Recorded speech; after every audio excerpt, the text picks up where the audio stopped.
Hello, everybody, and welcome to the show. It is Awesome Talk, Season 24, Episode 3, on June 27th, 2025. We are here tonight. This is basically ground zero for all hell right now on Earth. So, welcome to the show, everybody. So tonight... Go ahead. I almost grabbed my microphone instead of my glass to drink. So tonight we're not only going to talk about the stupid shit that's going on in the world, but we're also going to take some time to call seven different senators to oppose the shit bill that they're trying to push through right now. Wait, what are you going to be doing? Live. We're going to call 7 senators live on the air tonight to oppose the big bullshit bill that they're trying to push through that will destroy Medicaid. Oh. Hi, my name's not Pat. That's okay. I'll call. But I will say that My name's Jim. I know that a lot of people either they don't know how to do this, they're intimidated by doing it, or they think it's worthless. And I don't blame people for thinking it's worthless because talking to politicians just feels like a big fucking waste of time. However, it is one of the few things that you do have in your arsenal, one of the few ways you do have to fight back. And I'd rather fight on my feet than die on my knees. So that's what we're going to do tonight. There are 7 different Republicans that have been chosen. Oh, go ahead. So for like the past week and a half, almost 2 weeks now, I've been posting on social media pretty much every day, begging my friends and family to call the senators in particular who are on the fence about voting for this bill. They only have to have 4 negatives, 4 no votes, and then it won't pass. And there are more than 4 senators who right now are leaning more towards no than yes.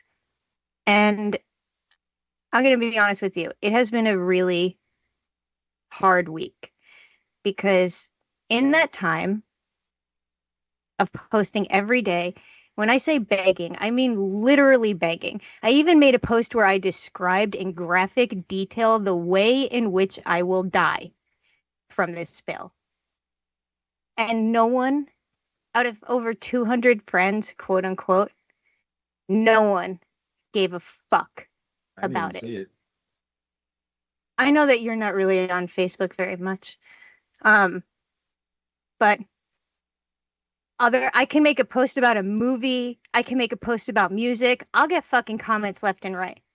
But these comments are purposely fucking ignored. And the only, I have one friend who's particularly a political person, and he asked some questions to me. A lot of the questions he asked was actually in a post that he made on his page. And I got the impression that he was considering calling, which I guess is better than nothing. But really the only outright comment that I had was from a friend telling me the gist of what she told me was essentially there wasn't any point in calling because they were just going to do whatever they wanted anyway.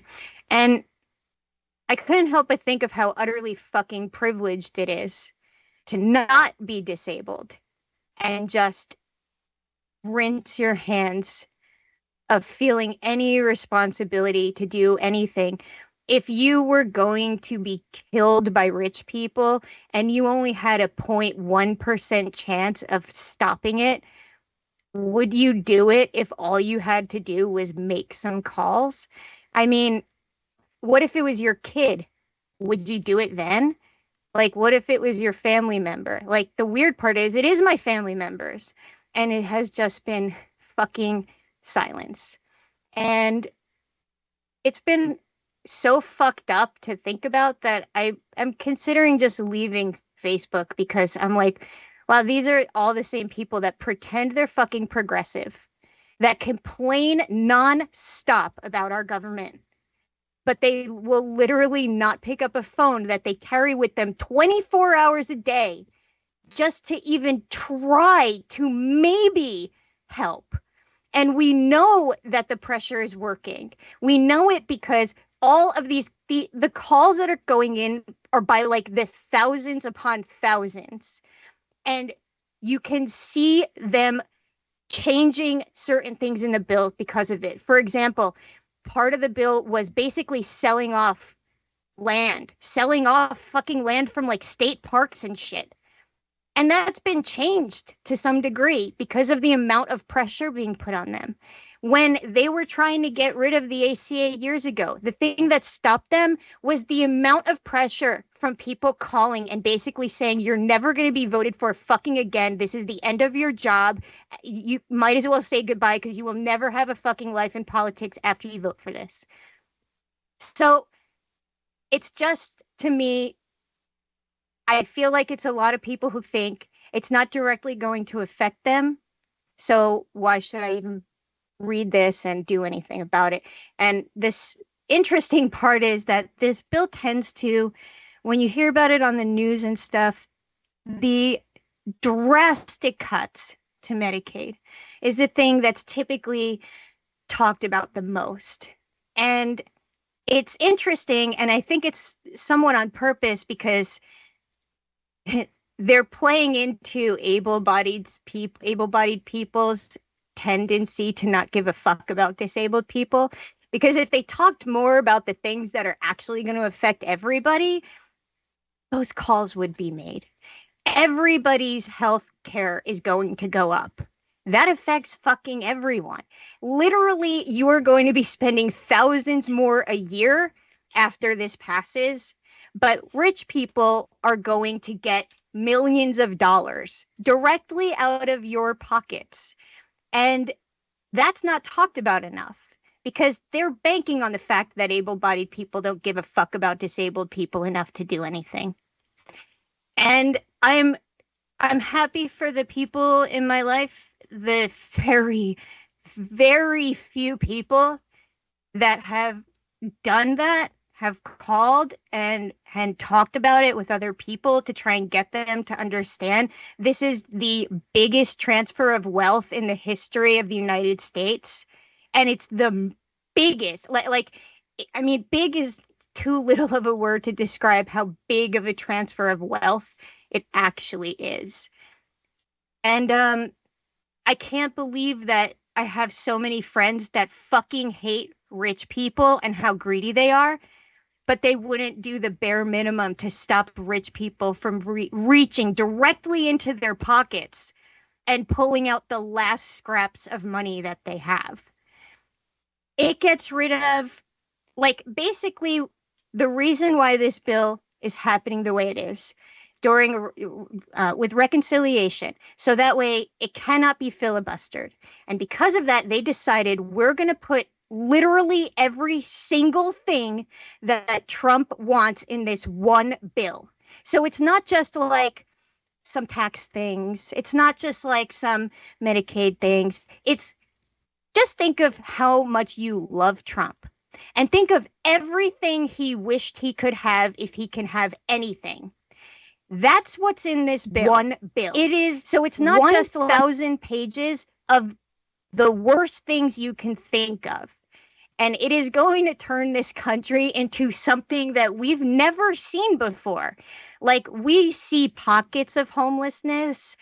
I mean, homelessness is awful in this country. Homelessness is a fucking joke compared to what this bill is going to do. Like, it's going to get rid of, like, preventative screenings for things. The rates of cancer is going to go up so fucking much. And the interesting thing is, if you listen to these politicians, they're going to say, and they say it repeatedly, this isn't going to affect disabled people. This isn't going to affect elderly people. It's just going to affect the people who are ripping off the system.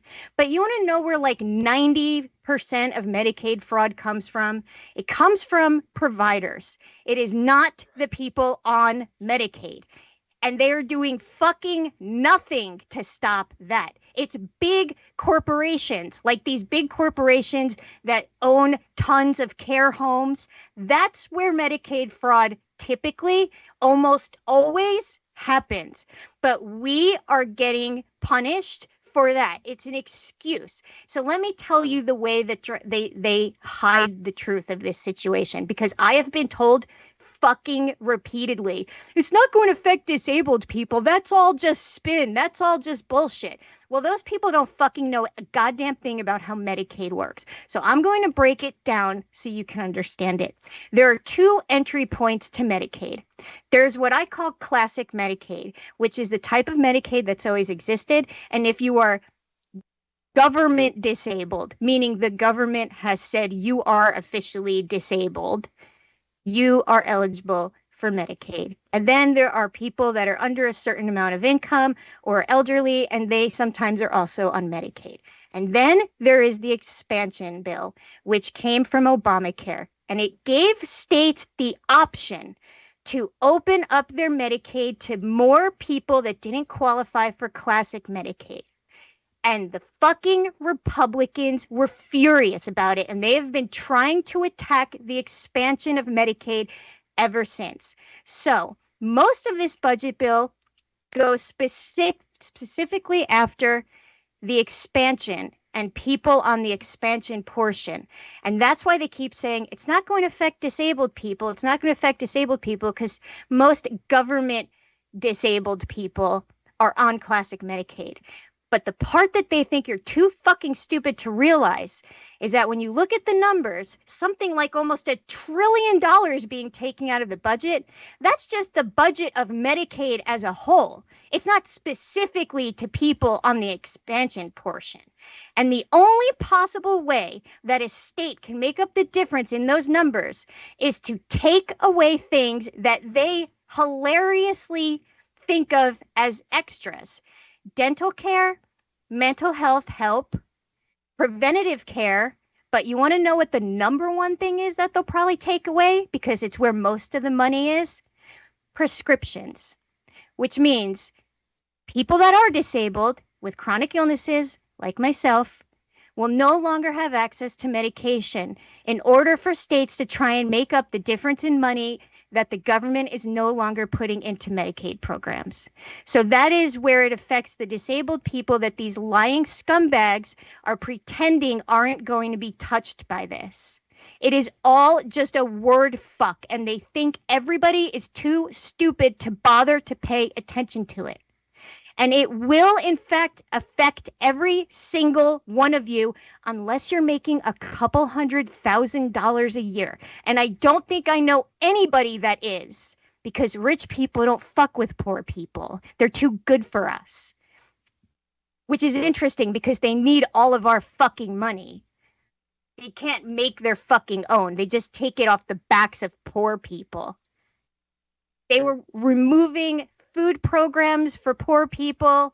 And by the way, the most interesting part of this, the really big kicker, is the fact that 80-something% of old age homes, care homes, dementia homes, is paid for by Medicaid.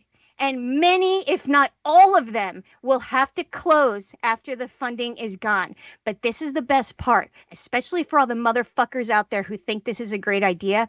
There are 30 states in this country where it is law that if your elderly parents have no one or nowhere to go, you by law have to take them in and take care of them.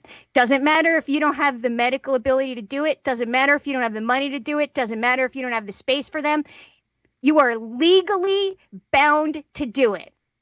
So if you don't think it's going to affect you when your mother shows up at your front door with dementia, needs 24-hour nursing care, but doesn't fucking have it anymore, you're mistaken. Because in 30 states, that's what we're looking at And that's all because of this fucking insane bill meant to give more and more money to rich people.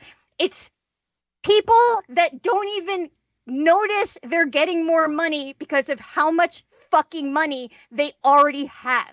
Like, my hatred for rich people is so intense that I'm shaking when I think about it. So, Sarah, It's can I say something? bloodthirsty fucking goblins that are not even human beings anymore. All they see is how much you are worth to them so they can take it from you and put it in their fucking pockets to buy another fucking yacht while we fucking die. Could you mute for a second? I just want to read something in the chat. New Jersey Joker said, because of your FB post, Sarah, I finally read through this ridiculous bill in its entirety. I was thoroughly appalled by almost all of it. I called Andy Kim's office, and they took my name and location and allowed me to voice my concerns. Then they advised if I wanted to effect further change to contact senators in Kentucky, Georgia, Maine, Alaska, Missouri, and Wisconsin. Thank you. Thank you so much. That means more to me than you could even imagine, especially feeling very worthless and ignored over the past week and a half.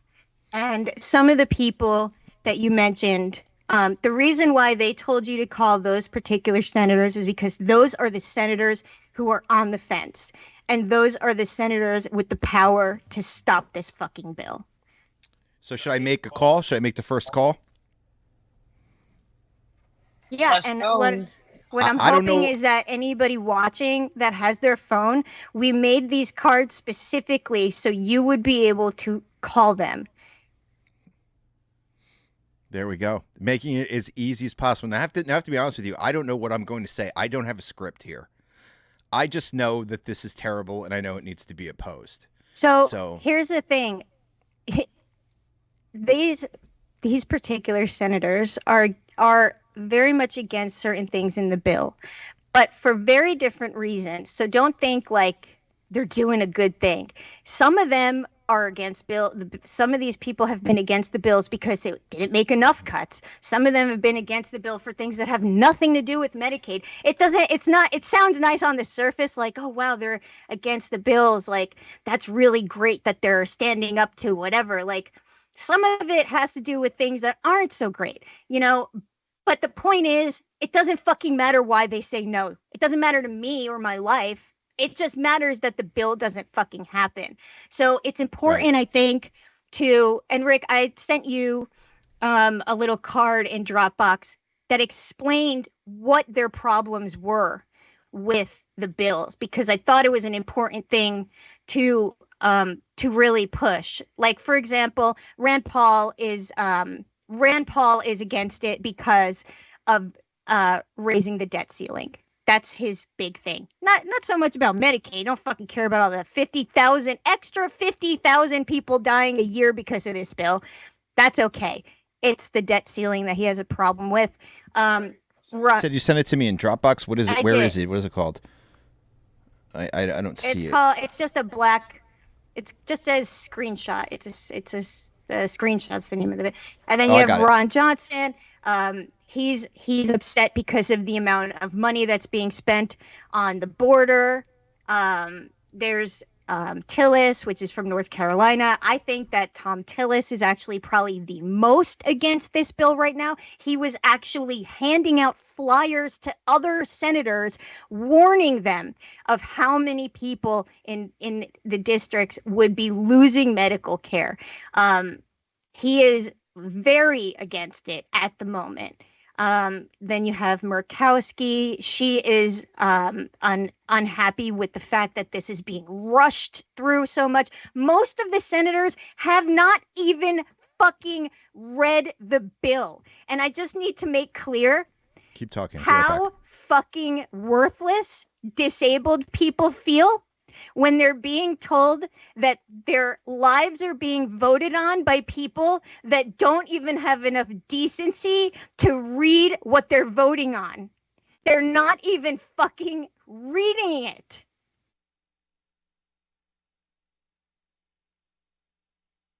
I mean, I think that's how most bills go, though. I mean, a lot of these senators are not reading any of it. because it's just a lot to read. What And are they there for then? To that's support what they're there Trump. to do, That's but it. They just want to. they just go with their Yes, gut man. or whatever. They go with their squad. Whoever says, "Oh, we should do this," then they just go along with it. Yeah, they just want to be the yes man. It's like a That's it. fraternity, and they just protect each other, and that's it. Part of the bill is that states won't be allowed to touch AI, only federal, for 10 years. States are not allowed to independently regulate anything about AI for the next 10 years. Do you have any idea how fucking dangerous that is after Palantir has a fucking government contract? Yeah, Somebody was telling me. today. Somebody was telling me they are testing out AI government in some Yeah. like Mhm. Emirates or something like that, and it's going great. And like the ethical questions that everybody had were like, this AI is making better decisions than any person would have, basically, like for the good of people and stuff like that. So the way that it's working, the way that they want to implement it in our country, and the way that what they are currently working on now is basically an AI database that essentially sucks up all information about you from every agency, plus your social media, you're this, you're that. Essentially, it's like Minority Report. It's so fucking dangerous. It's such a weird, like, violation of rights and privacy. That sounds different than what I was hearing about. That's in our country, they're trying to do that? They're not trying to do it. They're actively doing it right now. Oh, no. You mean like profiling everybody? Essentially profiling everybody with AI as the profiler. Yeah. Well, we know historically that AI is pretty much programmed to end up being racist or something at the end because the internet. Can't begin to even explain to you how hard they're trying to stop that from happening too. But what it does is that it learns from people, and people are shit, Yeah, and that's why exactly. it happens. If you're learning You know from what I mean? people, you're gonna end up with the same bullshit. So I'm gonna make this first call. Can you mute? Again, I'm not really sure what I'm gonna say. I'm just gonna remember, it's probably gonna be a voicemail. I It assume will all be of a them will be. voicemail because it's after the most After hours. most automatically go to voicemail at 5, and a couple go to voicemail at 6, depending on the senator. So it will immediately go to voicemail, but they have to, and this is what's interesting, is people think like, what's the point? What's the point? They have to take those messages and give them to the senator. They have to do that. It is part of the fucking job. So when they're getting thousands of calls all about one thing, that's a big deal. Like, they're getting tens of thousands sometimes. Yeah, but it's not really the senator who has to deal with this; it's assistants. The assistants have have to to get the relay message those to them. messages to the Yes, senator. yes. Yeah, Yeah, they but have I don't think there's a law that he has to read them though. They just have to forward them to him. No, I mean, he has to be told what people Mhm. are calling about. Right. Yeah. I'm gonna call, and you guys can critique whatever I say because I don't know what I'm gonna say. So and I'm Josh probably gonna- Hawley's particular issues with the bill is that this bill is going to make a lot of hospitals close down, because that's where most hospitals get most of their main amount of funding from. So a lot of hospitals, mostly in rural areas, meaning that there are going to be sick people will have to drive maybe over 100 miles to get to a hospital if they need something. So that is Josh Hawley's particular problem with it. And because of that, see, this is what I'm talking about when it comes to pressure. Because of his opposition to that, the Senate has now started talking about making a special hospital fund. So that way they can do the Medicaid cuts, but save the hospital so that Josh Hawley will vote yes. So, I don't know exactly what angle would be best if they decide to go with that. It's something like a $50 billion fund, which is crazy. Like, how are you saving money if you have to make up other funds with billions of dollars in order to continue cutting money from other shit? Like, just leave it the fuck alone instead. Right. But you know, just fucking saying like you're literally gonna kill people that I care about, and Yeah, I'm gonna keep it Yeah. simple. I think. I would say maybe Let's see what figure out happens. what you're gonna say before you call it, because you don't want to be like, No. hemming I'm not and the type of hawing. person that goes, except for when we start the show. But I'm gonna do the best that I can.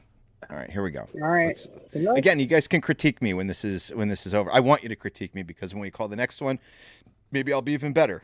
Let's see. I just know that it's going to kill people. And I also know that these people need to stand up to the president. And I know that somewhere inside these people, this is what I should say. All right. I'm going to make a call here. Thank you for calling Senator Josh Hawley's office. If you are hearing this message, we are experiencing a high volume of calls and staff members are currently on the line with other constituents. Your call is important to Senator Hawley, and we encourage you to stay on the line while we connect you to the next available staff member. If you are a constituent and need help with a federal program or process, you may also request assistance online by visiting hawley.senate.gov and selecting the federal casework option from the home page or the contact tab in the top right-hand corner. The Senator values and appreciates your feedback and opinions. Please stay on the line and someone will be with you. Wow. Someone might pick up the line. Let's see what happens. If nobody picks up, I'll call. I'll work on the next one.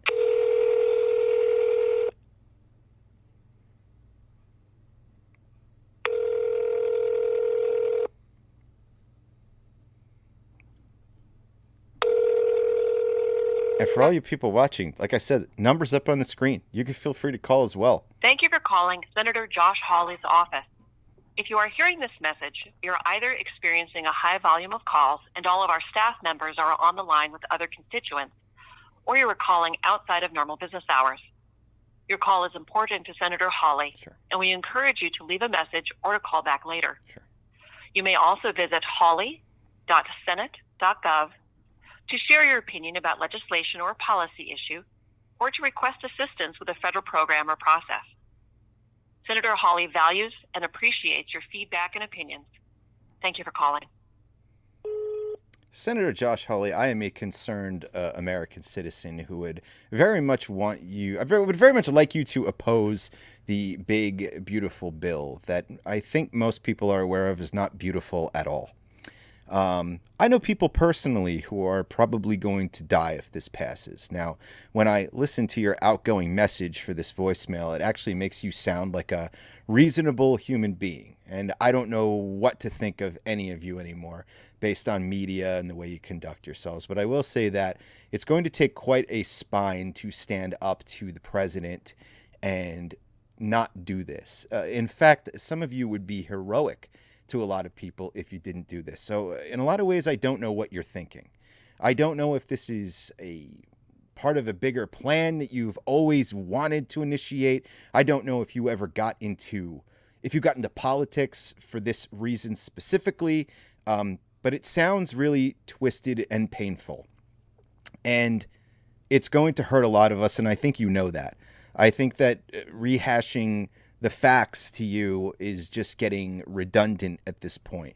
So again, as a concerned citizen who has people in my life that I love, who will certainly be harmed by this dramatically, I hope that somewhere inside you there is a human being that will consider that and consider your actions. You have reached the maximum length for a recording. To send this message, press pound or hang up. To play it, 3. To re-record it, your message has been sent. If you would like to try an extension, you may do so. That's one down. So, good job. Personal story. Very good. You might want to include your name and where you live, where you call from. Yeah, I wasn't sure. To be honest, I wasn't sure if I should do that or not. But now that you said it, yeah, I'll say it. Yeah, Sure. usually they ask. They're like, where are you calling from? I'm not afraid. I'm not threatening anybody. No. So, you know what I mean? Nor should you be. No one should be afraid to call. Like if you're feeling anxious about it or you have a lot, you don't know what to say. These people are supposed to work for us, and their fucking healthcare is paid for by us, and their pay is paid for by us. Well, The Yeah. phones that they're listening to are paid for by us. I do know quite a few people that are afraid to do anything about it and speak up Sure, because of sure. the disenfranchised group of people they belong to. Sure. You know, and they're afraid of being targeted. They're afraid of like repercussions down the line from opposing this movement that's happening. You know, it's almost, you know, they see it as, you know, it's like a war on them, basically. It's a Sure, war it on all is. of us. So, Sure, you know, 100% right. a lot of people are afraid to do anything about it. And I think, you know, even though they want to, they're not going to. And it's like, can you really blame them at this point? You No, know, it's scary out after there. after people are getting deported and this and that for like literally nothing. They've been here for, you know, they're citizens and they're getting deported. Like there's a lot of weird shit going on, and they just don't give a fuck about who Well, I they're stepping on. sure as fuck I'm going to use my privilege to go ahead and stand up for what is right here in this particular case. I'm a straight white male living in New Jersey. What are you going to do? I'm not part of the disenfranchised, but I sure as motherfucking and that's not entirely true because I'm poor. So, but I'm not suffering the way some other people are suffering, and I'm not afraid for a lot of reasons that other people are afraid. But I know what the hell right and wrong is in this situation. Yeah. My mom said in the chat that she is going to be affected by this. 100% she is. Everyone will be. Everyone's going to be affected by this bill, and I think that's the most important part. Like, it doesn't matter. We're all gonna feel impact from this. This is the single largest transfer of wealth from the bottom lowest economic class to the middle economic class all the way up to the top. It is catastrophically bad. Yeah. Like there's really no words. Yeah, they're to taking welfare from poor damage. people and giving welfare to rich people. Mhm. As always. That's what it Except is. this That's is exactly what it is. this is one of the most blatant cases of it ever committed. And they want to Yeah. call it subsidies. They want to call it all these fancy other Sure. words besides Sure. welfare or free money from the government, riding the coattails of the people. They don't want to call it that, but that's what it is, you know? And I am going to say, for people who are in a particularly dangerous situation where their citizenship might be a question, I would not recommend that you call and put yourself in the crosshairs. It prioritize your safety first and foremost. It's everybody else that has the ability and capacity to pick up the phone and not have to worry about their status or if they're going to get snatched up and sent to El Salvador somewhere sometime. Please call if you have the ability to. But if you are in a situation where any information about you could get out and could be used against you, do not call. Isn't it fucked up that we're having this conversation? I don't know. See, I think the fear people are having is a little exacerbated. I don't think it's as real as for people who are people are afraid of it. For people who are undocumented.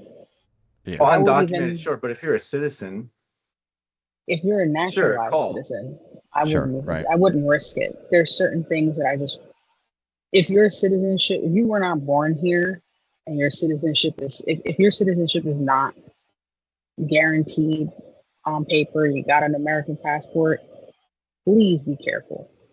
Well, yeah, that's different. But if you're a citizen and you're worried about them targeting you for other reasons, like say, whatever reason, don't be that afraid, because they're like, for them to target citizens is going to be a whole nother shit show. And they're trying. They don't know anything about you. You're just a name and a number on a piece of paper to them. Like they're not going to look into it. No, man. ICE was dragging people down the street. People probably don't even listen to these messages. Yeah, they're not really going to look into it. ICE just deported a 4-year-old boy with leukemia. Correct. And Yes. his parents are trying to sue. That's crazy. Yeah. The thing Dude, that what? scares me is like, there's no way they're like keeping up with his medication, or like that's not happening. He's probably not even getting fed. So like, is that kid Sure. gonna come back alive? Yeah. Right. He's gonna come back You worse. probably won't hear about it again. That's No. the end of it. When I'm telling people not to call, I'm not talking about people who have citizenship here. I'm talking about if you have a visa, you got a student visa, you got a Sure. green card, you're a naturalized citizen. If you don't have citizenship, just don't do it. But if you know somebody who cares about you and they're willing to call on your behalf, And do and that. they can do it, that's something you should do. Yeah. There's a way I to do can't- it email too. You know, we could probably set up like an email body that a generic one Sure. that everybody can just use, copy paste, and send it Yeah. to the address. I see websites that do this all the time. It's really Sure. not even, you don't even have to say a lot.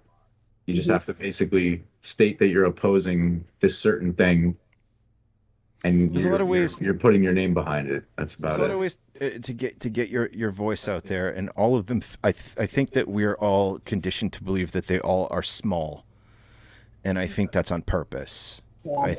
I think that they try to tell you that protesting is worthless and calling is worthless and emailing is worthless, and I think that's part of the plan. It's what they want you to think. I think for a lot of senators, it's worthless no matter what you say, because they're just in it for what they want and what they're getting paid to do by whatever their sponsors are. So yes, there are corrupt politicians, of course.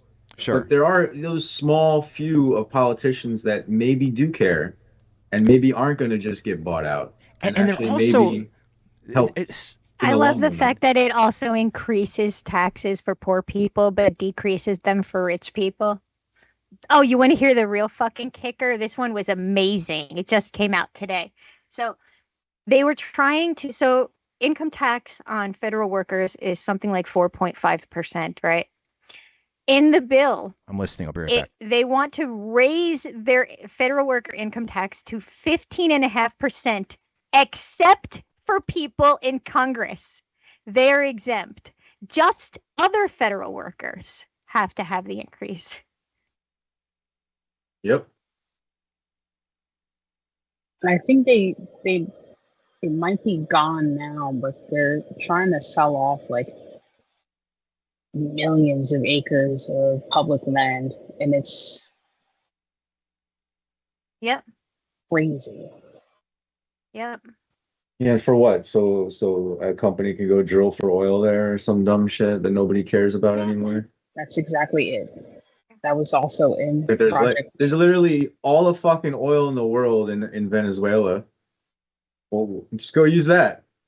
What the fuck you gotta drill for? That was one of the tenets of Project 2025, was to sell off public land and start drilling. Stupid. Mm-hmm. Yeah, and we'll probably have oil rigs off the coast of New Jersey soon enough. Cool. Yeah, great. The bill also gets rid of even more oversight to food safety. They're also getting rid of all of the restrictions on asbestos. Isn't that exciting? Oh, really? We're going back to the 80s? Yeah, how many fucking decades of lawsuits came out of all of the people who died from asbestos poisoning? Don't you remember there was so many lawsuits because of that. There was commercials on all the time about mesothelioma, like non-stop on TV about lawsuits. Yeah, we're going back to that. For 20 years. Yeah, my dad had mesothelioma. That's how he died. Was it from asbestos? Yeah. I saw asbestos was it fall off the asbestos ceiling at of the like a school job site? into somebody's food. So you fucking like personally understand how psychotic this is. I understand that very well. It's insane. It's insanity. Asbestos is dangerous. I mean, I know firsthand my dad passed from it, and it was not an easy death. He was sick for a long time. I'm sorry. Yeah. Oh no, it's okay. What kind of work did he do? Was it like construction? He used to work. So he would go in and install cable back in like the 90s, the 80s, when everything was, and this is like old pre-war buildings that had nothing but asbestos. And then there was no there was no protection for it, so he got it and passed away just from it. Breathing it, yeah. Mm-hmm. That's so scary and awful. Yeah. Yeah. So this bill's not good. It's. I want to say to anybody who's watching, if we put one of these cards up on the screen and you take the time to call one of these offices and leave a message, let us know in the chat. I want to know, I want to know that, or even if you write this number down, or even if you're watching the show hoping after that, it's recorded. People will call along with us. Mm-hmm. Like a call-a-thon, if you will. Old school telethon, but it's they've been The pushing reverse telethon. They've been pushing. Donald Trump has been pushing senators to have this bill done by the 4th of July because everything's theatrics all the fucking time. And now that the parliamentarian put a big fucking wrench in their plan, they didn't vote on it today, which was what they were hoping to do. Now they're trying to see if they can push a vote this weekend because they think people don't pay attention on the weekends. They consistently give you every single message that you are stupid. We think you're stupid. We think you're not paying attention. Hey, we didn't read the bill, but we don't fucking think you're going to read it either. The best is when they do it at like 1 a.m. Yes. Right. And we're not up. Like what are you doing? I was fucking up and calling at 1 a.m. when the House was fucking voting on this shit. And when it passes the Senate, it will go back to the House, and then we have to call the House members again. And I will be calling Chris Smith for the millionth fucking time because he has betrayed so many people in New Jersey. I will tell you something about him. He has been our Republican representative in New Jersey for a million fucking years, despite the fact that he lives in Virginia. But anyway, fighting chronic Lyme disease for over a decade. Chris Smith was one of only maybe 2 or 3 representatives in the entire government that was fighting incredibly hard for Lyme patients to get better treatment. And even though he was a Republican, I felt that I had a responsibility to all of the people I knew who were suffering deeply from Lyme disease and having no access to treatment. So I would vote for Chris Smith. I would vote. He was the only Republican I think I've ever voted for in my entire life. And it was specifically because of how dedicated he was to Lyme disease patients. I have met him at Lyme conferences. He is incredibly intelligent when it comes to the very important nuances of the illness. And the fact that he would betray so many sick people that for decades he has sworn to fight for is the biggest fucking dirty ass betrayal in government that I have personally ever felt before. Because I have talked to that man. He is sincere about these problems that Lyme patients face in regards to getting access to the right medications as fast as they can so they don't get worse. And this bill that he voted yes on is going to strip them of even more things that it's a horrible, horrible betrayal. And when it goes back to the House, I will once again call him to tell him once again how utterly disgusted I am and how embarrassed I am I ever fucking trusted that he was doing the right thing for us.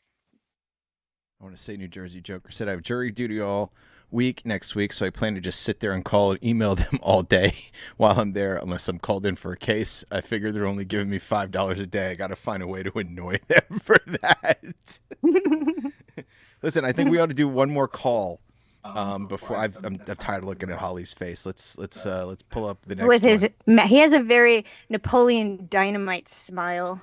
Yeah, the smile looks pained here.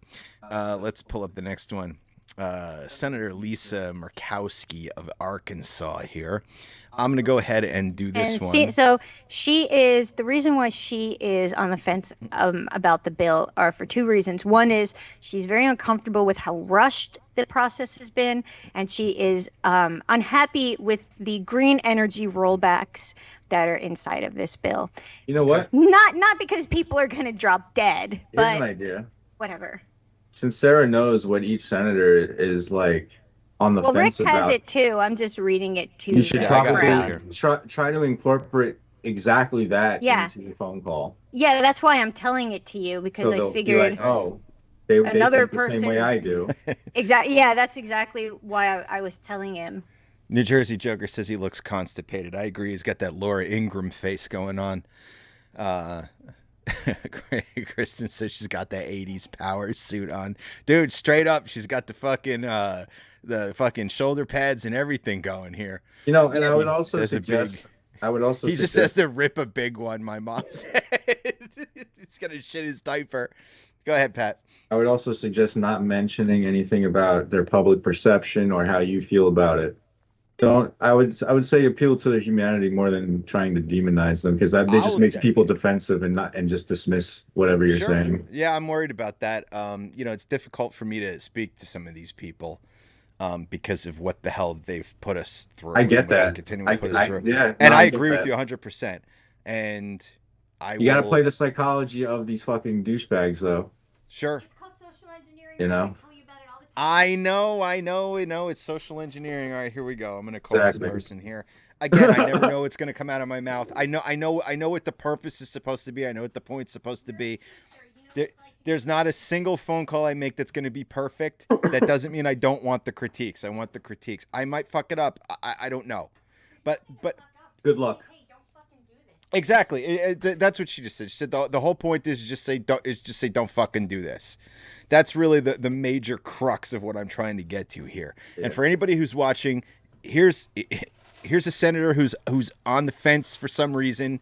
Their reason is they're worried that things are going that they're rushing the vote. And what's the other thing? Green energy rollbacks. Green energy rollbacks. Basically any green energy anything. Hold on. So wait. So you're telling me that this Republican senator cares about green energy? Why don't they just say that? Probably because there's something in their state that's going to suffer. That's probably the reason. I don't know a lot about our. But why can't they just be human beings and just be like, hey, I know I'm a Republican, but green energy is helping my state? Like, why does it got to be a whole fuck? Okay, here we go. You got to play the fucking game of their fraternity. That's the thing. Green energy rollbacks. I'm worried about Medicaid. You guys hear it? Mute.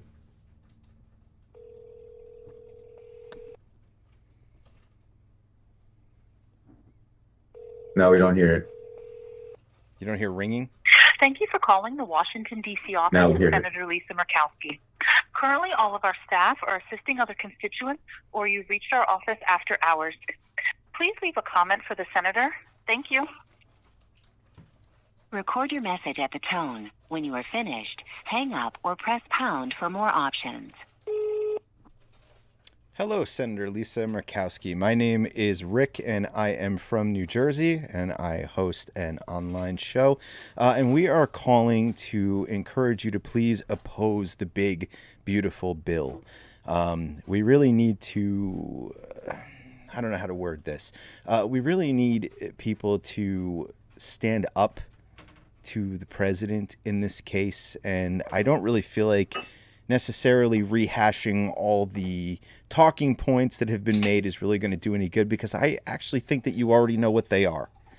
And I'm just going to tell you straight up that I know people in my life who are going to hurt and they're going to suffer and they could die because of this bill. And I feel like your stance that the vote is being rushed and they're trying to push this through says a lot about how you really feel about it. So we're really hoping that some of you could sort of step in and be the hero here and really make an actual difference in people's lives. I don't think that I have to tell you that we are at a really strange crossroads in our history, in our country, and it's going to take some real guts. Message, press pound or name and location. 3 to re-record it.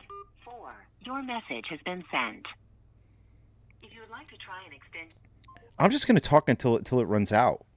Like that's one thing that I do feel is the best thing I can do. Like, I don't have a bow to tie in the end of this, and I don't think that I should, because the facts are, if they just let me talk for another fucking 2 minutes, I would, you know.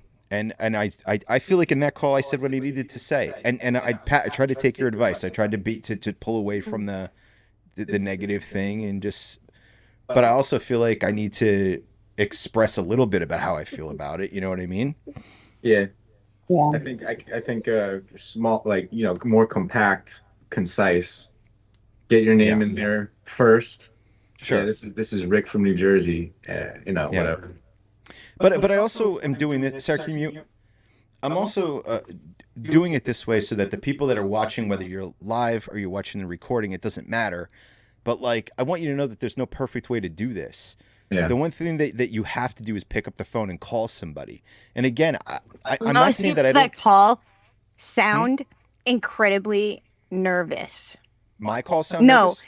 Every person that calls these people typically are incredibly nervous. But here's the thing.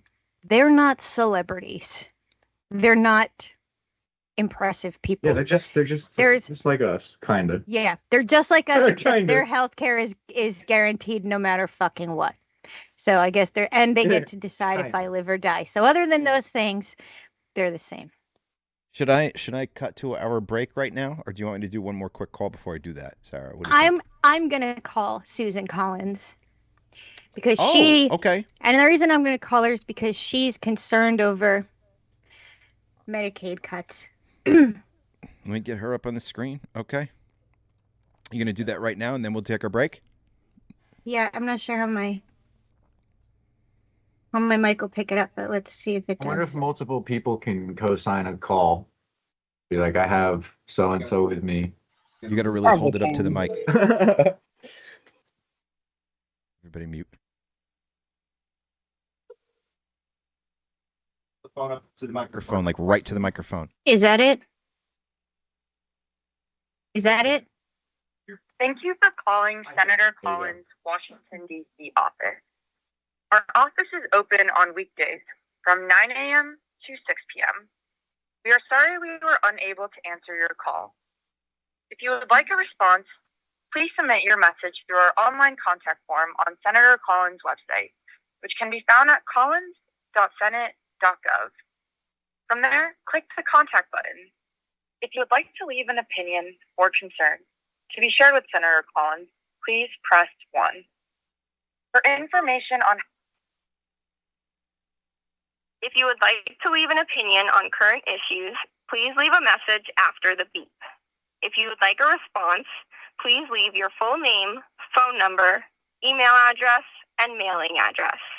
Additionally, you may also email the Senator through our website, collins.senate.gov, under the Contact tab. Record your message at the tone. When you are finished, hang up or press pound for more options. Hi, Senator Collins. My name is Sarah from New Jersey, and I'm calling over concerns over the Medicaid cuts that you have the power to stop with your vote. I figured that since the senators have decided that they have the power to figure out if I should live or die, then you should also be able to handle listening exactly to how that will occur for me. If you sign this bill into law, in 2 days' time of not getting my medication, my blood sugar will go so high that my blood will turn thick like sludge. My heart will struggle to pump, and the cells in my body will get less oxygen. They will start to drown in acid, and my brain will swell from the toxicity and the acid in my blood. My heart rhythm will become irregular, and I will have seizures from the brain swelling until my heart finally gives out. I could thank you for not allowing that to happen to me, or I could blame you for being one of the people that will kill me. I hope you make the right decision.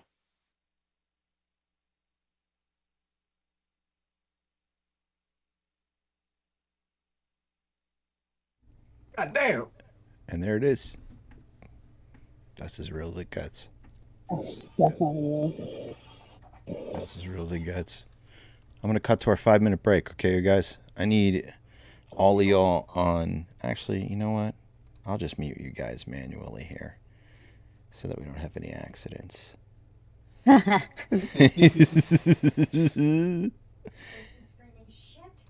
All right, you guys on the show with me are all muted for right now. Listen, guys, we're going to take a 5-minute break. So I want you all to go do whatever you got to do. Get a drink, whether that's apple juice or a beer or whatever the hell it is you need. If you need to, I don't know, you just need to take a walk. You need to take a breath. You need to call some senators.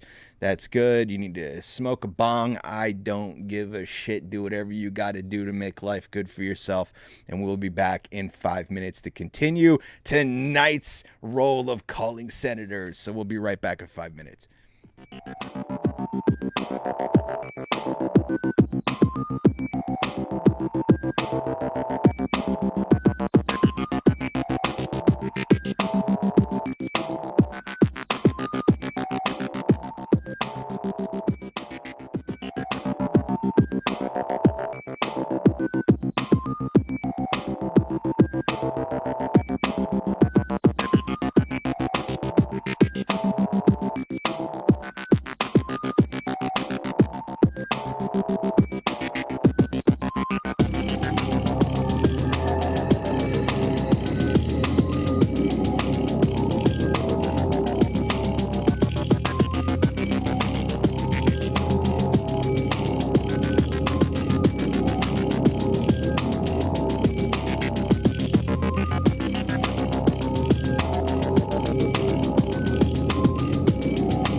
Hello, everybody. Welcome back to Awesome Talk, Season 24, Episode 3. On June 27th, 2024, we are calling Republican senators to try to get them to, yeah.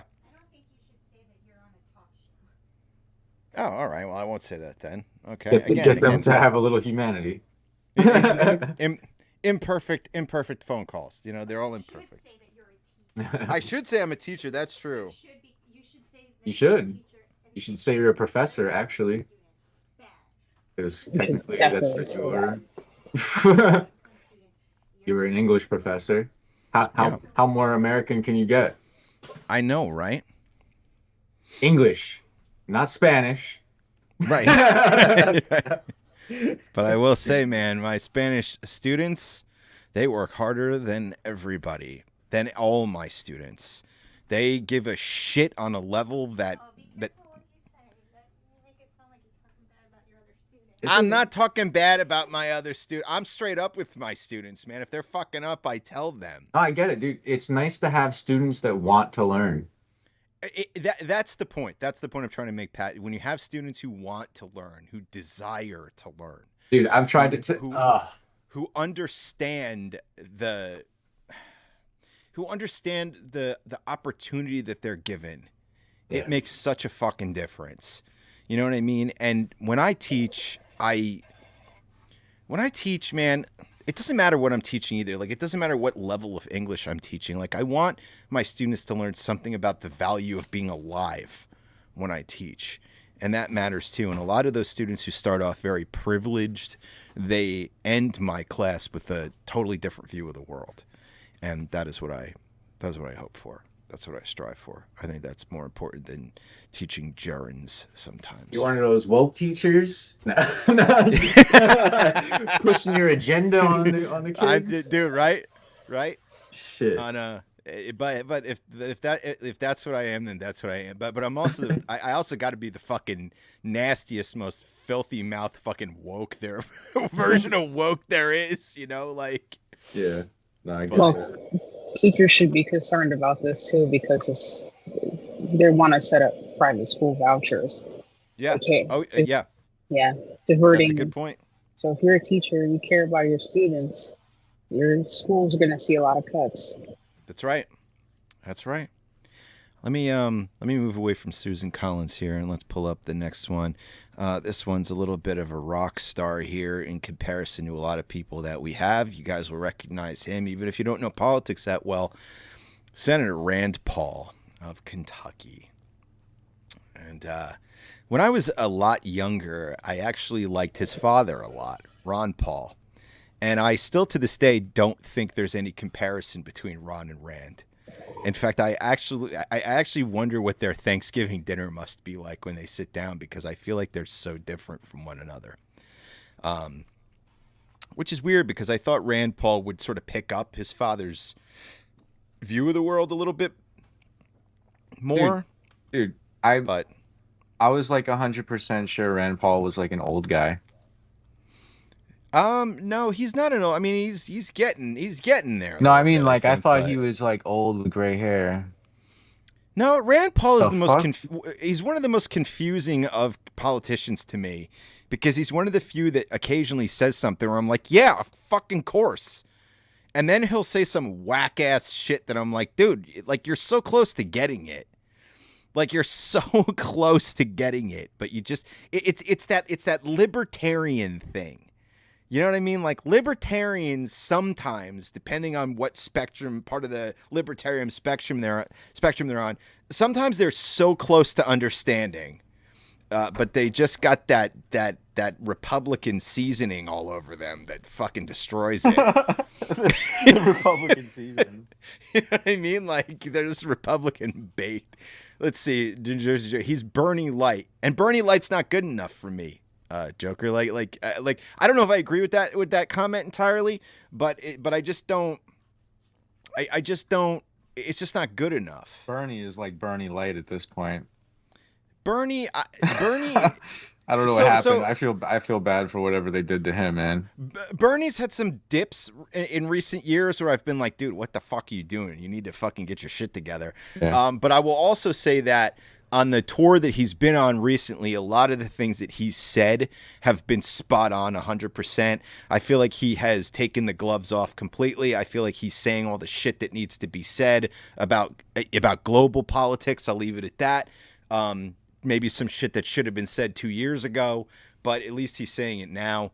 And I will also say that, what's his name? The guy who just won the nomination in New York. That's a Bernie guy right there. And that dude's going to win, by the way. Mm-hmm. Cuomo running as an independent makes me laugh. There is no independent voter in their fucking right mind that will vote for Cuomo in New York. If you're an independent, which basically is just a fucking... I don't know if it's a dirty word for third party, but it means you're a third party voter. None of you want to vote for Cuomo. Independent voters don't vote for billionaire-backed politicians. They don't. The idea that you would choose any third party, whether it's Green Party, Socialist Party, or the Independent Party, tells me that you're not into that fucking corporate money. You know better. And him, let me just tell you what the trick is here. Cuomo running as an independent is a trick being done by the Democratic establishment in the hopes that they pull votes away from I'm just getting to know this guy, Mamdani, is that his name? Mamdani, yeah. Mamdani.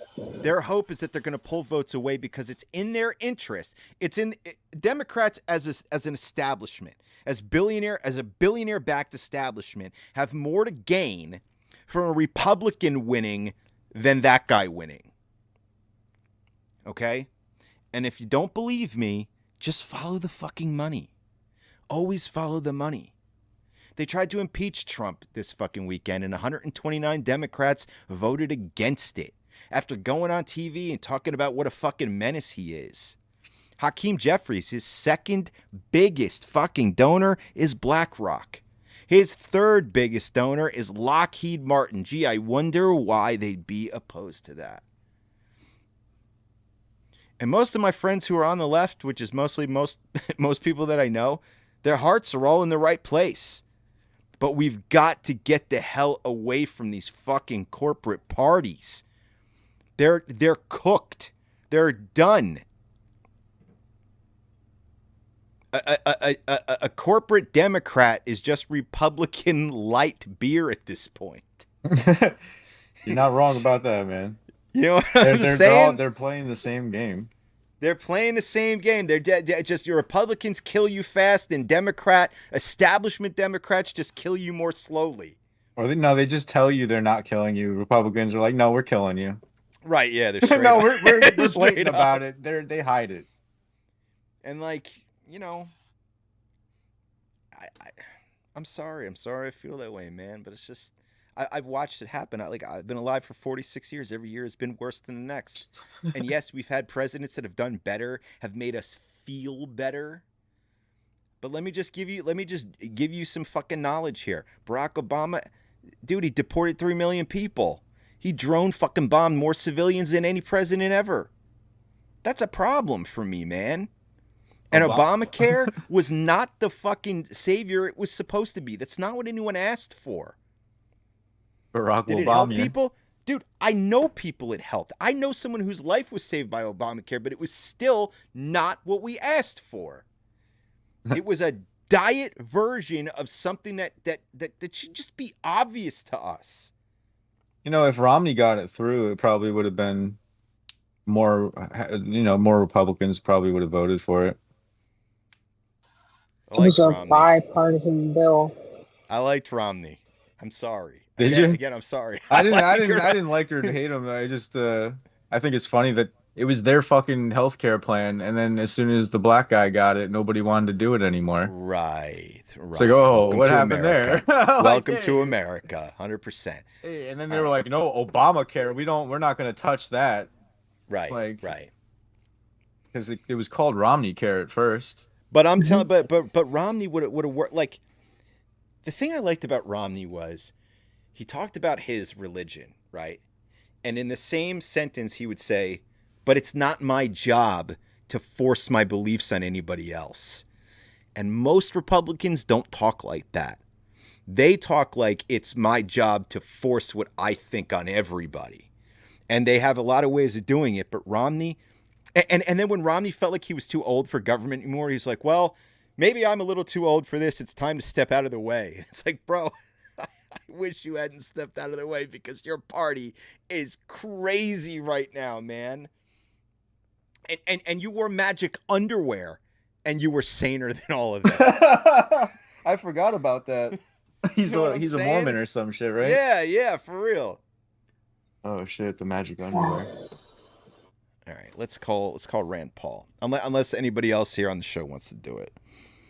But no, I'm just gonna critique you the whole time. You're just gonna tell me how I'm fucking it up.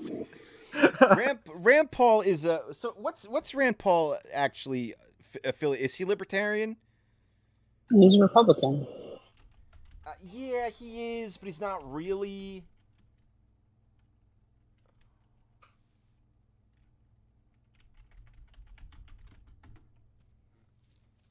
The reason why he is on the fence about the bill is because of the debt ceiling hike. How much money this actually spends.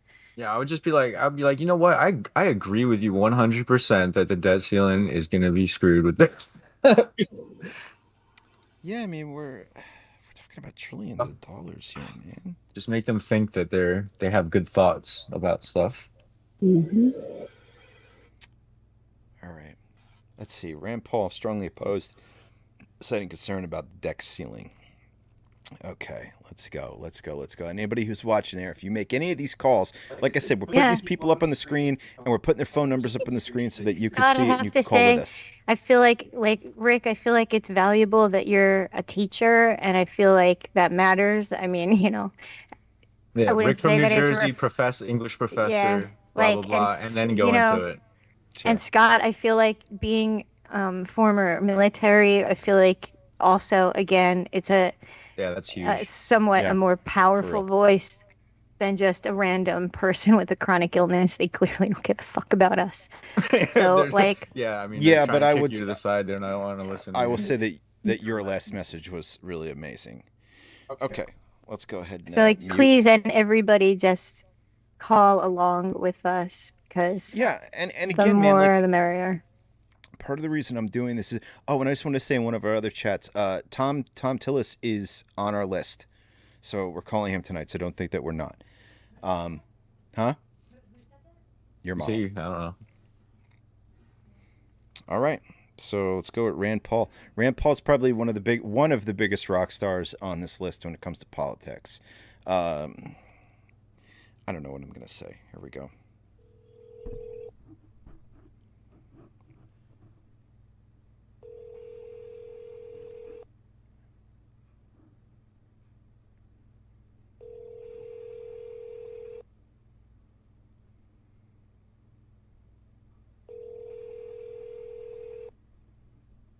Thank you for calling the Washington, D.C. office of United States Senator Rand Paul. Sorry we cannot get to the phone right now. Please leave a message with your name, phone number, and email. Thank you.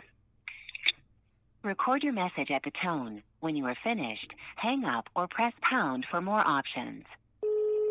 Hello, Rand Paul. My name is Rick from New Jersey. I am an English professor, and I am calling because I really hope that you will oppose the big, beautiful bill. Out of all the Republicans or people who claim they're Republican, you do seem like one of the few that will stand up and oppose something if you think that it's wrong. Now, I know that you are concerned with the debt ceiling and you are concerned with the amount of debt that's being added. You have reached the maximum length for Wow, recording. that was short. To send this message, press pound or hang up. To play it, 3. To re-record it, 4. To add to it, 5. Your message has been sent. I sent it. If you would like to try an You should have hit 5. Yeah, you know what it was is I didn't expect that. I didn't expect it and add to it. So by the time I made the decision to hit the pound button, it didn't register to me that that was an option. Should I call back? Anyway, as I was saying. I mean, I don't know. I'm asking for real. Should I call back? Yeah, call back. I say call back.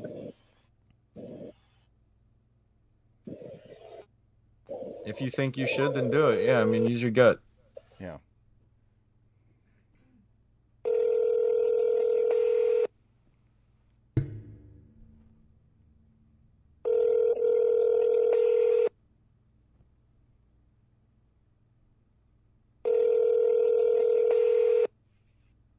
Thank you for calling the Washington, D.C. office of United States Senator Rand Paul. Sorry we cannot get to the phone right now. Please leave a message with your name, phone number, and email. Thank you.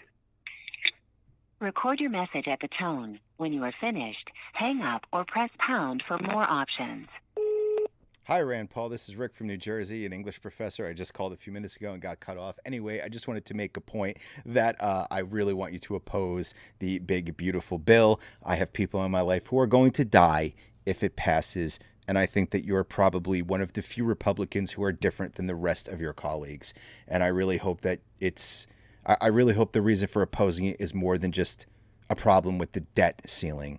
Okay, we all know there's a lot of other issues going on. So anyway, thank you for taking this message. Maximum length for a recording. To send this message, press pound or hang up. To play it, your message has been sent. If you would like to try I think I said what I had to say at that time. I went quickly. I did the best I could. I don't know. It ended right at a good end of a sentence, so I felt like it did. It did. Yeah, I felt a little better. It was poignant. Bam. Poignant, yes. It was poignant. It was poignant, yes.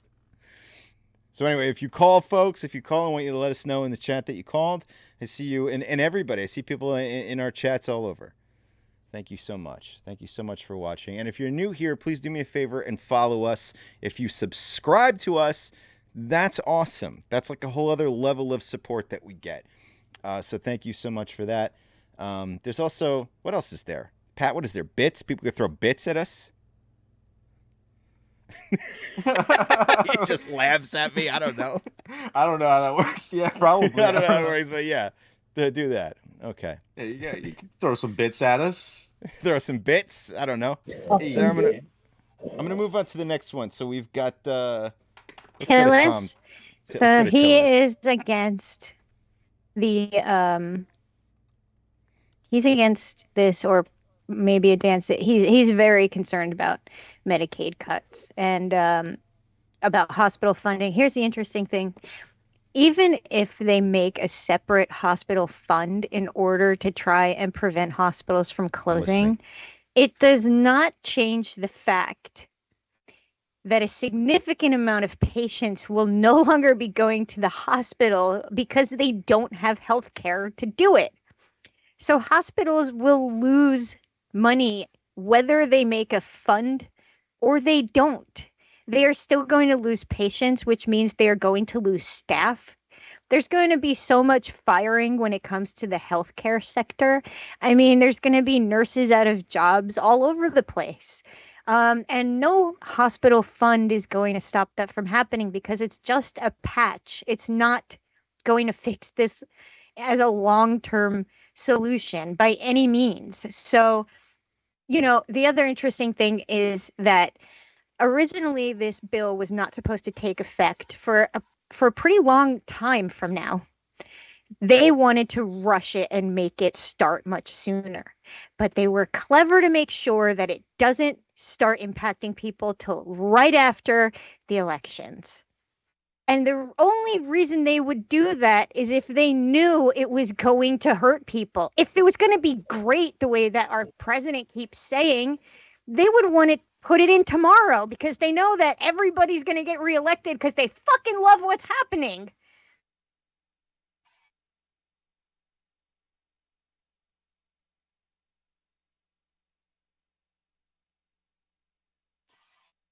Yeah.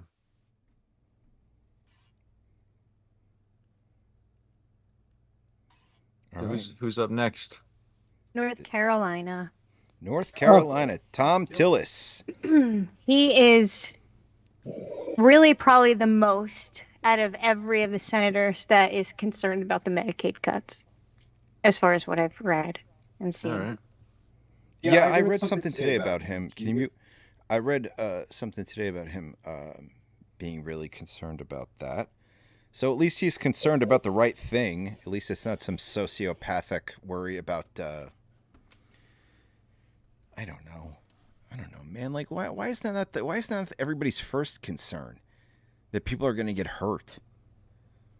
Because they don't think about it.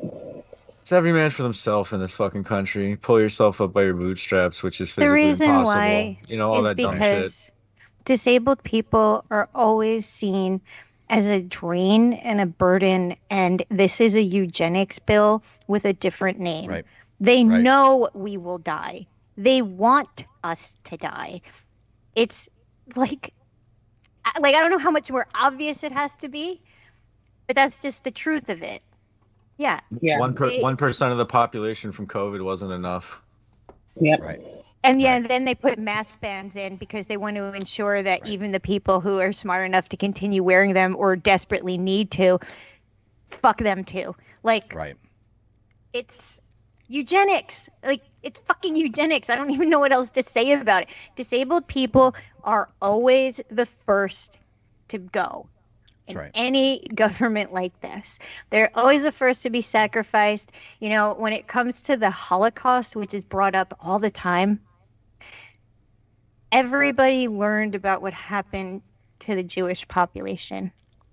But so many less people were taught that it was the disabled people that went first. And it fucking always is. Because it's very easy to understand why. If you're disabled, it's because if you're disabled, you walk around every day knowing how little you matter to your society and your community. You are looked at as a drain. You are seen as a burden, a problem. So they're easy to be the first people to go because not enough people really fucking care. It's a sick truth. Yep. And the sad reality is everyone's going to experience some form of disability at one point in their life. That's right. Yep. It's not, and if you think you're able-bodied and poor and you're not going to be spared by this, I'm very sorry to tell you. Oh, trust me, I know that firsthand already. I just had that broken knee surgery. That shit cost me an arm and a leg. Yeah. Or a knee. I mean, being able-bodied is just, you have a shelf life sooner or later. It's a temporary condition if you're lucky. Right. You're going to need these services. You're going to need this help. Yeah. You know? And, all right, I guess I'll call it. So, Sarah, you said this guy's got a problem with the Medicaid cuts? I just want to say New Jersey Joker said at the No Kings protest, they were arresting people who refused to remove medical masks. Sure, and I would also argue that masked people were probably doing that, which is a whole other thing. So he's got a problem with Medicaid cuts. Let's see. I'll give him a call. Again, my calls are imperfect, but... Tom Tillis, Senator from the great state of North Carolina. Thank you for calling our office. I like his voice. I'm sorry we missed your call. If you'd like to leave a detailed comment for me or a member of my staff about legislation, please press 1. If you're a North Carolina resident and need help resolving... Wait while I transfer your call. Please leave your message after the beep. Tom Tillis, my name is Rick. I am a English professor from New Jersey, and I just want to start by saying I really love your voice. It is very commanding and very cool. And I want to say that I'm calling to say that I hope you oppose the big, beautiful bill. I know people in my life who are going to suffer from Medicaid cuts, and I know that that's a huge concern of yours, and you're right to be concerned about it. And I don't say this to be offensive in any way, but voicing your concern and not voting against it is that's not what we need.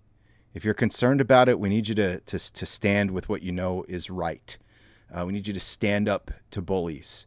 And just looking at your picture and hearing your voice, I feel like you're the type of person who could do that. And I don't know what to say. I'm not making a joke when I say that, but we need your help.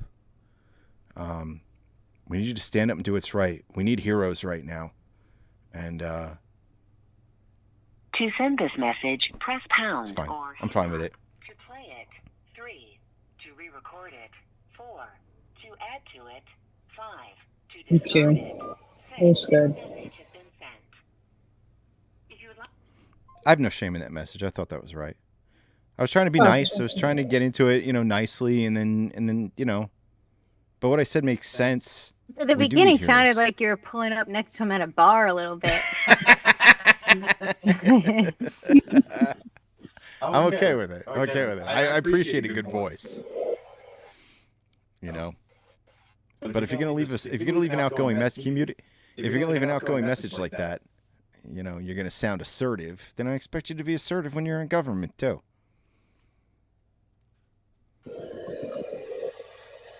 So we got 2 left on the list. If anybody else wants to make a call, let me know. And if anybody out there makes a call while we do, let us know. Joker says it's 1939 Germany. Yeah. We really hope that doing this inspires you guys to call. And please know that even if you call, you can call every day. There are a lot of people that literally call every single day. One of my closest friends is in her mid-70s, and she calls her representatives every damn day. The same ones over and over to drive the point home. It is really important that the number of calls they get is massive, because even just seeing that number is startling to people who need votes in order to have a job. And I might have started that call off a little funny, but that's just who I am, man. I feel like that's on, that's by design a little bit. He'll listen to that. He'll listen to that call. But the other point here too is just for people who feel intimidated by this, you feel like your voice doesn't matter. Again, I understand why you feel that way. That's by design, folks. But there's no perfect way to do this. The important thing is that you get on the phone and you do it, and you can see how easy it is. That's the other thing too. Like this, it was not hard for us to find this information, and it's not hard for us to make these calls. So, Kristen, you look like you're undercover. Huh? Like pulling you my look like hat you're today. I have my hat like Pat does. you're like on a sting operation. It looks like. yeah. I'm running away from the government. No, I'm just kidding. I want to thank everybody who's watching right now on whatever platform you're watching, and I would encourage you to at least just say hi in the chat right now if you're there. It's good for us. It helps boost us in a whole bunch of different ways. Even if you just say hello, I'm here, I'm watching, that's always good. Follow us if you're not following us. Subscribe to us if you're not subscribed to us, and follow us everywhere. And thank you so much for watching tonight. And like I said, even if you're watching a recording of this, I hope that you go ahead and you call some of these numbers. And if you do, again, even if it's just after the fact when we're not live, let us know that you did, because that's a good thing. Scott Fastneck, I can't believe I didn't say hi to you yet tonight. And yes, you're back, man. I love that you're back. Some aviators, some big ass aviators, right? And then that way, Kristen, you can start making videos in a truck where you're pissed off and you talk shit about the LGBTQ community. Oh yeah, the purple-haired Bavens. Yeah, right. Yeah. So I'm gonna pull up the next one. You ready? It's I wrote a list down to make sure I didn't mess this up. Here we go.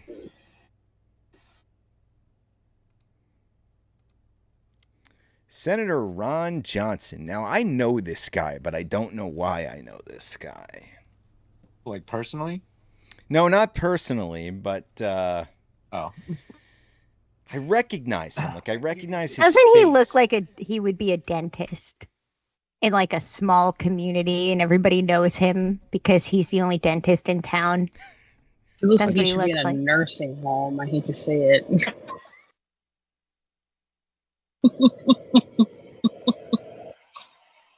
He looks like he should not be in charge of making decisions for millions of people. But I do agree with Sarah that he does look like a dentist. And like I've always wanted to get a few rose gold teeth done, and I wonder if he'd do it. I bet he'd do it. Him and How long Biden have has the he same been- picture. Yeah. with the mouth hanging open. It's like it's not really a smile. It's just kind of hanging open, like he's just breathing through his mouth, but with a slight smile. How long has Ron Johnson been in office? Let's find out. Can you look that up, Kristen? Yeah, 1930. Sorry. She doesn't have internet access in her van. Okay, make the call. Make the call so we can get on to the next one. Well, the next one's the last one, and that one's I all know. mine. Ron Johnson is he's worried about excessive spending with border and funding provisions. I don't know, but I think that really his problem is just the amount of money being spent. He wants him to spend less. He wants to spend less. So then let me ask you this before I make the call. Then, I mean, the whole point of the bill. So then he understands the bill is not spending less. Is that what you're telling me? Like it raises the debt ceiling like a ridiculous amount, and so this is really what the kick in the nutsack is for people on Medicaid. Is that the reason they're making all these Medicaid cuts is to give them to rich people, but they still have to raise the debt ceiling to do all this anyway. So why don't you just fucking not kill us all and then raise the goddamn debt ceiling anyway? Like, it's all made up anyway. That's the thing is like, that's my point when I say it's a eugenics bill. It's like the killing seems to be the point. Oh, it's because a lot of corporations have interest in this bill. They're going to save a lot of money because of these things. Yeah. So it's those companies that are running the show. Yeah. They're the one with all the sponsorships and the politicians and shit. All right. Unfortunately. Another imperfect phone call by Rick. I'm doing the best I can. Doing great. I'm trying.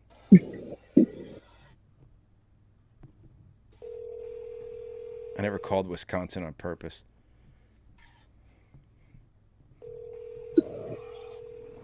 Good cheese. Hi, this is Senator Ron Johnson. Thank you for contacting my D.C. office. Good voice. If you are expressing an opinion on an issue, proposed legislation, or other issue before the Senate, press 1. If you need help with a federal agency, Hi, this is Senator Ron Johnson. Thank you for calling my Senate office. We value your input. If you are expressing an opinion on an issue or vote, your viewpoint will be recorded for my review. If you are calling for personal assistance, please leave an email address in addition to your name and phone number so my staff can better assist you. Also, visit my website at ronjohnson.senate.gov or visit Senator Ron Johnson on social media to stay up to date on the latest information. Have a great day. Record your message at the tone. When you are finished, hang up or press pound for more options. Hello, Senator Ron Johnson. My name is Rick. I am an English professor from New Jersey, and I'm calling to ask you to please oppose the big, beautiful bill, no matter what form that it's in. I understand that you have an issue with the spending that's being done through this bill, the debt ceiling being raised, and all of that nonsense. But really, my concern is that it's actually a sort of covert eugenics bill, and it is also going to harm people that I know and love and care about. So again, I'm glad that you're expressing concerns about it, but really your concerns are really going to only matter if you cast, that vote and say no, to this. That's what's really going to matter to people. To send this message, press pound. Again, not perfect. To play it, 3. To re-record it, 4. Good spot to end it. Message has been sent. If you would like to... I'm happy with it. I'm fine. I'm fine with it. Again, we're just trying to show people there's not a perfect way to fucking do this, man. Like, just make the call. Just make the call and say what you got to say until you run out of time. That's all. Let's see. New Jersey Joker said about this picture, mouth closed, mumble, take the fucking picture already, I need to poop. Now listen, you guys, there's one more call to make. I am not making this call in good faith. Please tell me it's Ted Cruz. It's Ted Cruz. Oh my god. I do not make this call with any faith whatsoever. I do not. I see Sarah laughing. I do not. Oh no. I do not think that anything said to Ted Cruz will change Ted Cruz's mind. And I want to go into it saying just about every person I called tonight, even Josh Hawley, who I hate, I believe somewhere left inside of him is a human being that thrives, that's alive, that has to look at this and say, this is terrible, we can't do this. But Cruz, there is nothing you can do to change a man like this. He's not even a man. And that's not like a sexist thing. Cruz is not even a human being. And I don't think for a second that anything that anyone says to him would change anything that he does. I think that if you walked up to him and said, I'm dying, I think if you walked up to him and you were on fire, he wouldn't piss on you to put you out. As long as he believed there was something he was going to get from it. He is the biggest shill and shell of a human being in existence. Period. I have more faith than Marjorie Taylor Greene than I have in fucking Ted Cruz. Watching Tucker Carlson rip him apart was only funny because of how caught off guard he was that Tucker didn't just blow him on the spot like he expects to happen everywhere he goes. Because for some reason in his fantasy, he thinks because he supports Trump as hard as he does, that he's protected from all of this. And he's not. I hate Ted Cruz completely and fucking totally. And I don't look at this. This is almost added as a joke. This is a joke. The last 6 people I called, I actually think there's a slim 1% chance they might do the right thing. But I know there is 0% chance that Ted Cruz will ever do the right thing. Ted Cruz's dream and wish is to be one of those incel controllers from The Handmaid's Tale. That's what he wants to be. While he sits there. I don't think that people can tell that I put Donald Trump in the reflections of his crab eyes. But they're in there.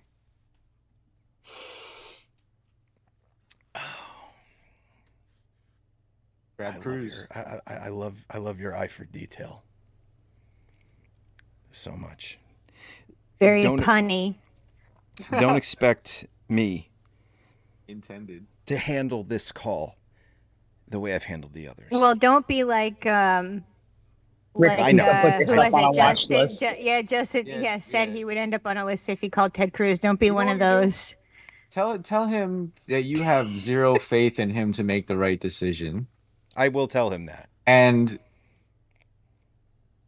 maybe you want him to prove you wrong. Maybe play his ego that way. I will do what I feel is necessary on this one. This is personal. The rest of them are professional to some degree, but this is different. I hate Ted Cruz. I gotta go. I'll see you. No, just play. I'm here for this. This is my dream. I hope he picks up the phone. More than anything, dear Lord.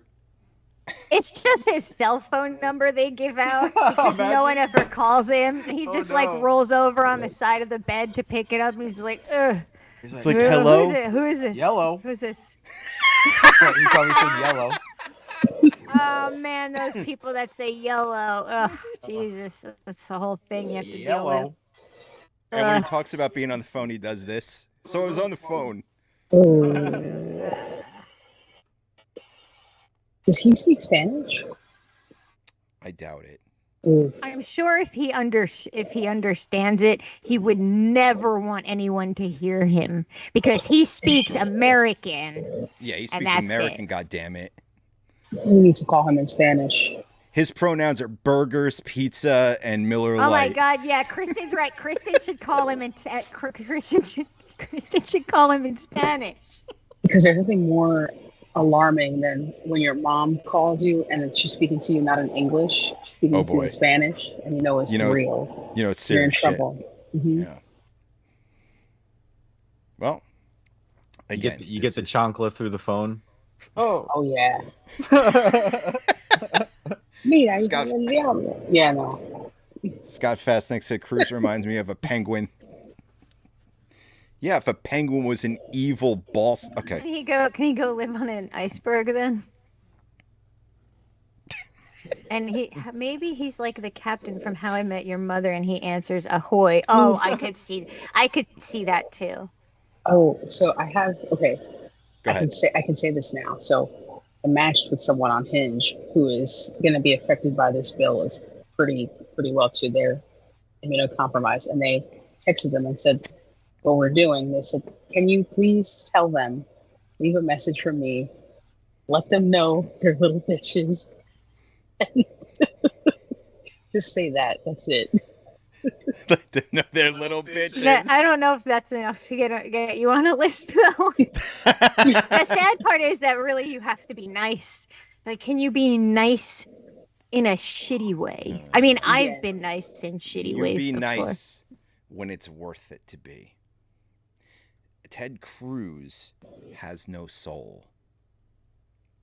He is not a person. He might as well be an AI spouting scripture at this point.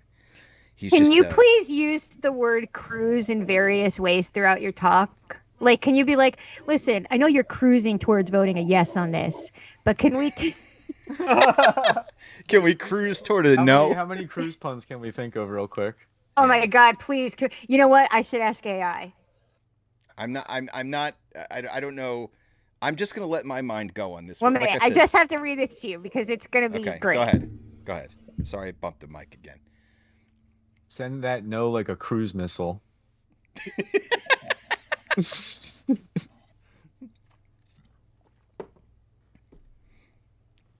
The AI booby crab is honestly too good for him. We're running the government like a cruise ship, you know? Like, yeah, like a Princess Cruise.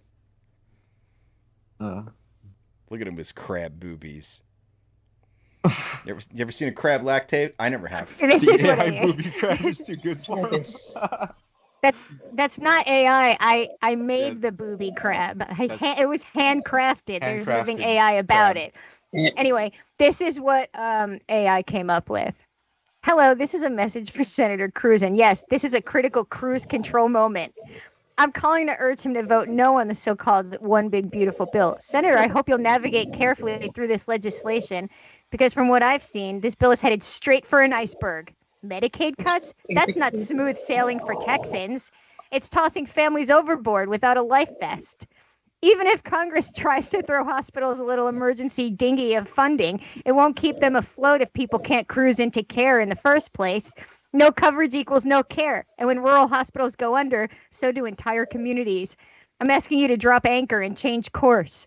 Because right now this bill feels more like a luxury cruise for lobbyists, while everyday Texans are stuck on a sinking ship. Senator, don't let this be your legacy. Cruisifying healthcare access. We need you to be the captain who says, this budget won't cruise on my watch. So please, hit the brakes, steer away from the storm, and cruise to a no vote for the people of Texas. Thank you, and may your moral compass point true north. It's very good. Likely not what I'm going to say, but very good. Here we go. Did you remember all that? I got it all up here. Okay, everybody. Let's mute your microphone so we don't get any feedback here. Let's see what we got. Hi, this is Ted Cruz. Thank you for calling my Washington, D.C. office. It is an honor and privilege to serve the great state of Texas as your United States Senator. And I look forward to hearing your thoughts and your comments. Sure. To leave a message for me about current issues or legislation, please press 1. For information regarding our office address, thank you so much for your thoughts and concerns about the important issues facing our nation. Sure. Please leave me a message and include your name, your city of residence, and your email address. Thank you. Hi, Raphael. My name is Rick, and I'm an English professor from New Jersey. And I make this call with very little faith that you will do the right thing. And it pains me almost to hear your voice because you almost sound like a likable person. And I know that my job is to call you and be nice to try to get you to do the right thing. But if I believe you can't do the right thing, it's because of everything you've ever said and done. You have the option right now to be a hero and actually step up to your bully who bullied you and bullied your wife. You could remove his balls from your mouth and you could actually do something real here. But I have to tell you that I don't have a whole hell of a lot of faith in that, and I want to have faith in that. I want to call you and apologize for saying anything like that to you. Because I just don't even know why I'm making this call. Is it worth it? I mean, I called Josh Hawley and I have more faith in that. You know what I'm saying? So I just feel like it would be best if you didn't act like a total shell of a human being and actually stepped up and defended yourself, your family, your voters. Press pound or hang up to play it. 3 to re-record it. 4 to add to it. He's not beating them. Discard it.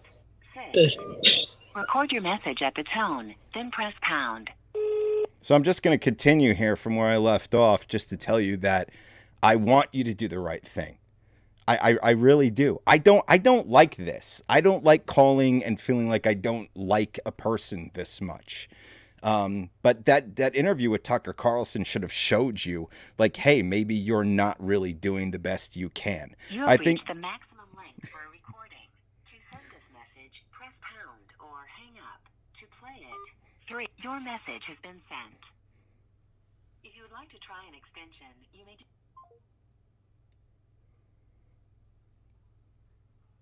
This is Ted Cruz. Thank you for calling my Washington, D.C. office. It is an honor and privilege to serve the great state of Texas as your United States Senator, and I look forward to hearing your thoughts and your comments. To leave a message for me about current issues or legislation, please press 1. Thank you so much for your thoughts and concerns about the important issues facing our nation. Please leave me a message and include your name, your city of residence, and your email address. Thank you. Hi, Ted. It's Rick again. I'm just calling back to finish up. I just want to say that I really do hope that you do the right thing, despite all the jokes and all the nonsense. I really hate this. I hate what's going on. I hate that the choices that you're going to make are going to hurt people that I care about more than my words could ever hurt you. So, anyway, I hope you do the right thing. I hope you stand up to this guy, and I just hope you do the right thing. You really do have an opportunity to be a hero here, rather than look like somebody who's just doing what you're told. Have a happy 4th of July, Ted.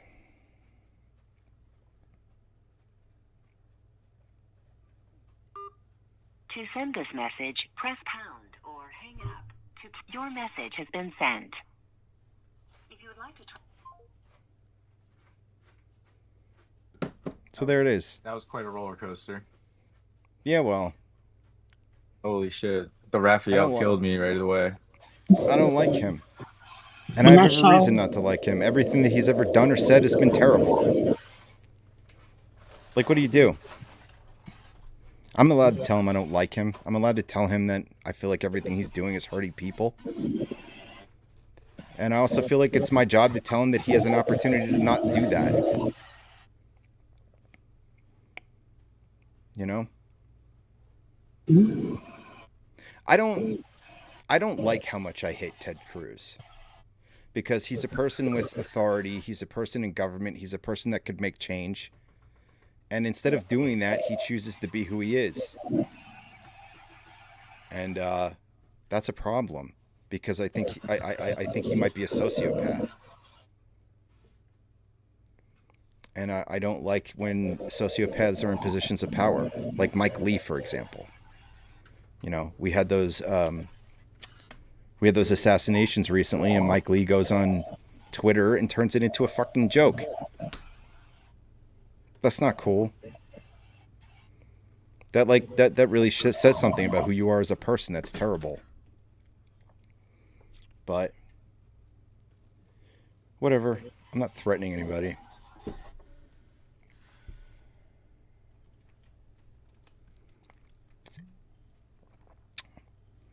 New Jersey Joker, all of that. That's why I don't call him. Yeah. Whew. I couldn't stop laughing.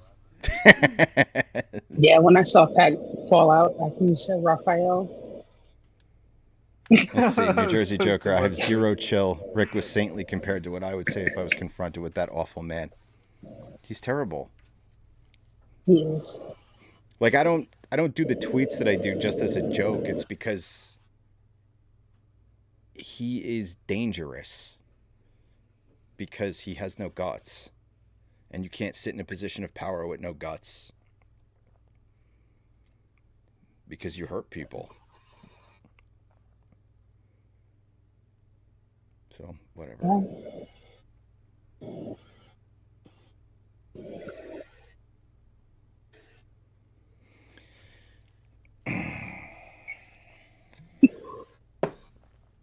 100% you're on the list, but it's okay.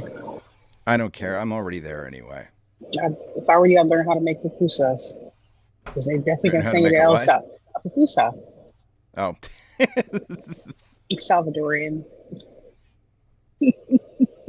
No, I'm kidding. Definitely on the list now. I'm on a few. Zero chill. Rick was saintly. All of that's why I don't call him. Yeah.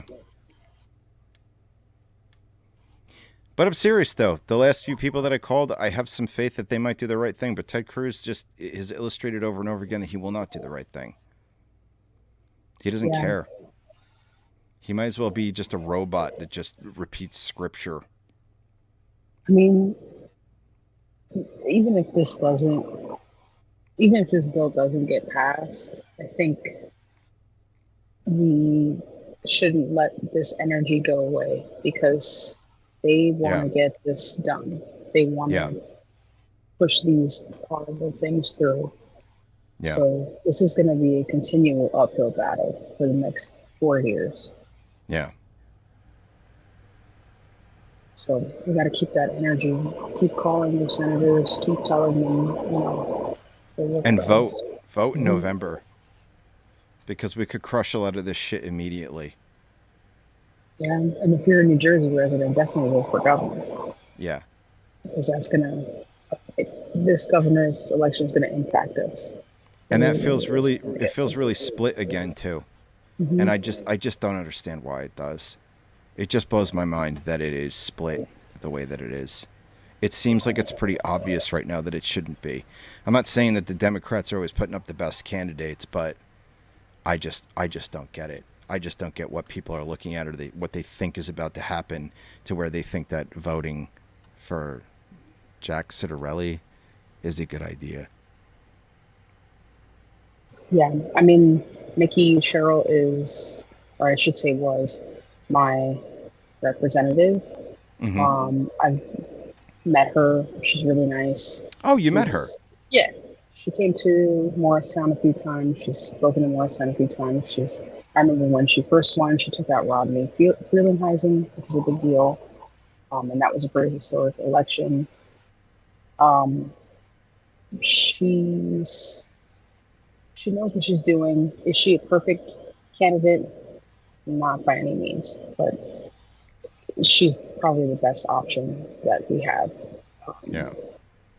So we have to support her, vote for her over Citarelli because he will be a menace. Yeah, that's what it seems like. Yeah. He will not be good for our state. It's going to impact a lot of stuff. New Jersey has a lot of protections that we take for granted that a lot of states don't have, including access to healthcare for women. There's a lot of stuff that we really take for granted, and this next election could change that. So it's really important that we maintain this momentum of calling senators, because bills like this aren't going to go away. And elections like this aren't going to go away either. So it has to be a continued effort. Well, I want to thank everybody who watched this evening. everybody who followed along, anybody who called, anybody who subscribes, anybody who follows, anybody who comments, anybody who talks to us, anybody who follows us on any kind of social media. If you're not, you should be. And we're going to go ahead and wrap it up for the evening, I think. Give me 1 second. I'm going to go ahead and mute all of y'all. And we will be back on next Friday at 9:30. So please make sure that you join us. And we will see you then. Thank you again, everybody who watched tonight. Good night, good night, good night.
It's hard to get up and pretend we aren't all melting in a cesspool of multiplying nightmarish horrors. Take a breath. We'll sift through this together. Tune into Awesome Talk every Friday night at 9:30 p.m. Eastern on Twitch.